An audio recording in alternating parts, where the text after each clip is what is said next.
আল্লাহর ওয়াস্তে নতুন করে বিভেদের প্রাচীর তৈরি করবেন না। সমস্ত কুফুর অপশক্তি আজ একাট্টা হয়ে গেছে, শুধু আমরাই বিভক্ত।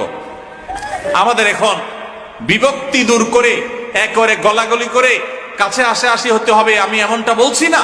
আপনি আপনারটা করেন, উনি ওনারটা করুক, মত পার্থক্য আপন জায়গায় থাকুক, কিন্তু দিন শেষে মনে রাখেন উনিও আপনার কেবলাকে কেবলা মনে করেন, উনি আপনার রাসূলকে রাসূল মনে করেন, উনি আপনার আল্লাহকে আল্লাহ মনে করেন, উনি আপনার কোরআনকে কোরআন মনে করেন, উনি আপনার হাদিসকে হাদিস মনে করেন।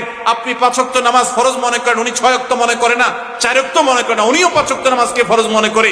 উনি ইসলামের 5 রকমের কথা বলে, আপনিও 5টার কথা বলেন।